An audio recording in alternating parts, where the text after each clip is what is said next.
పీఠం భూములు పీఠానికేనంటూ రేవంత్ సర్కార్ వెల్లడించింది. ఈ నేపథ్యంలో బిగ్ టీవీతో ప్రత్యేకంగా మాట్లాడారు ఉత్తర పీఠాధిపతి స్వాత్మానందేంద్ర సరస్వతి స్వామి. అయోధ్య తరహాలో రాజశ్యామల అమ్మవారిని ప్రతిష్ఠిస్తామని స్వాత్మానందేంద్ర సరస్వతి స్పష్టం చేశారు. కేవలం అధికారుల మధ్య కమ్యూనికేషన్ గ్యాప్ వల్లే ఈ గందరగోళం జరిగిందని, పీఠం భూములు ఎక్కడికి పోవని మంత్రి శ్రీధర్ బాబు హామీ ఇచ్చినట్లుగా స్వామీజీ వెల్లడించారు. ఇక పీఠానికి వేరే చోట భూములు ఇస్తే ఈ భూమిని ప్రభుత్వానికి ఇస్తామని తాము ఎవరికీ చెప్పలేదంటున్న ఉత్తర పీఠాధిపతి స్వాత్మానందేంద్ర సరస్వతితో మా ప్రతినిధి వెంకట్ ఫేస్ టు ఫేస్. కొన్ని రోజులుగా శారద పీఠం భూములపైన అనేక వివాదాలు, అనేక వార్తలు, అనేక ప్రచారాలు వస్తున్నటువంటి నేపథ్యంలో అసలు ఏం జరుగుతుంది శారదా పీఠంలో భూములకు సంబంధించిన అంశం ఇప్పుడు ఎందుకు తెర మీదకి వచ్చింది అనేది మనతో మాట్లాడేందుకు ఉత్తర శారదా పీఠం స్వాత్మానందేంద్ర స్వామి గారు ఉన్నారు.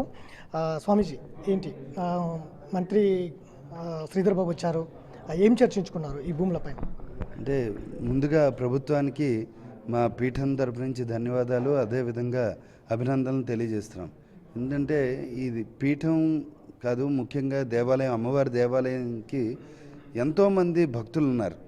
పీఠాన్ని అభిమానించే వాళ్ళు, అమ్మవారిని నిత్యము కొలిచే భక్తులు చాలామంది ఉన్నారు. వారి అందరి మనోభావాలు అర్థం చేసుకుని ప్రభుత్వం ఈ భూమిని మళ్ళీ తిరిగి పీఠానికి అప్పచెప్పడం అనేది చాలా మంచి శుభ పరిణామము.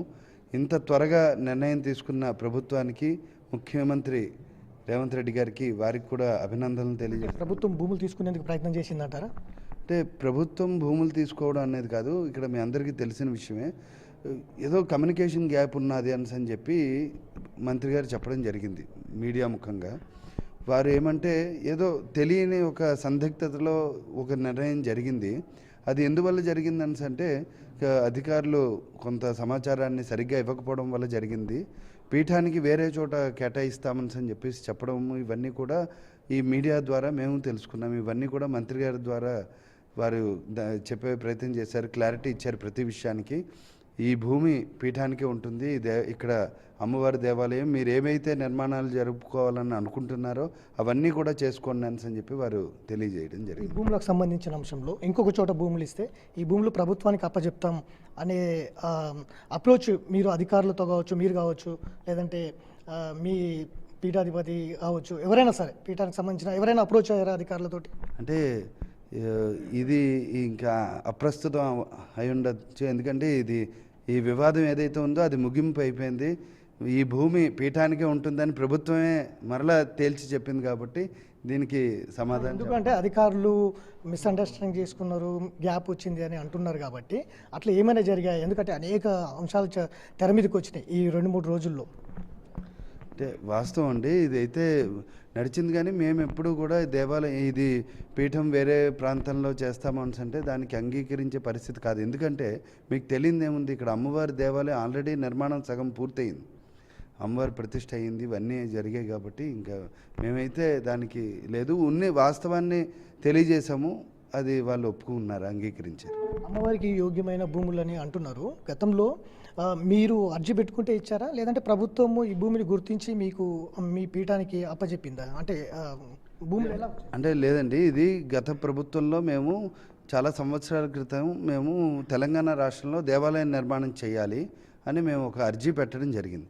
అర్జీ పెట్టిన తర్వాత ప్రభుత్వం అనేక ప్రాంతాలు శారదాపీఠాన్ని చూపించింది. ఏదైతే మీకు అనుకూలంగా ఉంటుందో మీరు చూసి చెప్పండి అంటే 2-3 ప్రాంతాలు పర్యటన చేసి, ఇది మా పండితులు, వాస్తు సంబంధించిన పండితులు, పీఠం పండితులు అందరూ కూడా ఈ ప్రాంతం అయితే బాగుంటుంది, జలం ఉండే ప్రాంతం కానీ లేకపోతే రాయి ఉండే ప్రాంతంలో కానీ దేవాలయం నిర్మాణం జరిగితే అది ఎన్నో వేల సంవత్సరాలు శాశ్వతంగా ఉంటుందని శాస్త్రం చెప్పింది. దానికి అనుగుణంగా ఈ ప్రాంతం బాగుంటుందని ఇది ఎంపిక చేయడం జరిగింది. సో ఇప్పటివరకు ఎన్ని నిర్మాణాలు జరిగాయి?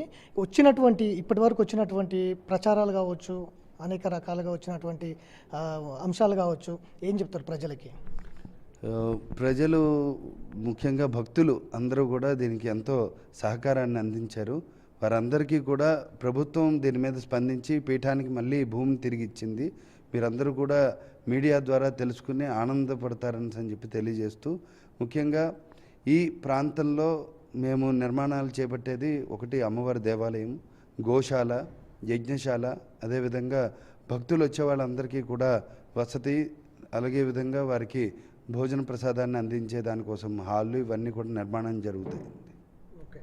సో ఇది శారదాపీఠం భూములు మళ్ళీ తిరిగి ప్రభుత్వం శారదాపీఠానికి అని చెప్పడం చాలా సంతోషకరం. ప్రభుత్వం ఈ నిర్ణయంని తీసుకున్నందుకు చాలా సంతోషంగా ఉంది. అమ్మవారికి యోగ్యమైనందుకే ఈ భూములు గత ప్రభుత్వం అర్జీ పెట్టుకున్నందుకు మాకు ఇచ్చింది. ప్రజలందరూ కూడా దీన్ని గుర్తించాలి. ఎవరు కూడా బాధపడకుండా సంతోషపడతారనేది కూడా ఆయన చెప్తున్నారు. ఖచ్చితంగా ప్రభుత్వం ఈ నిర్ణయం తీసుకున్నందుకు సంతోషంగా ఉంది అనేది కూడా స్వామీజీ చెప్తున్నటువంటి పరిస్థితి. Video journalist Santosh Venkata, Big TV, Hyderabad.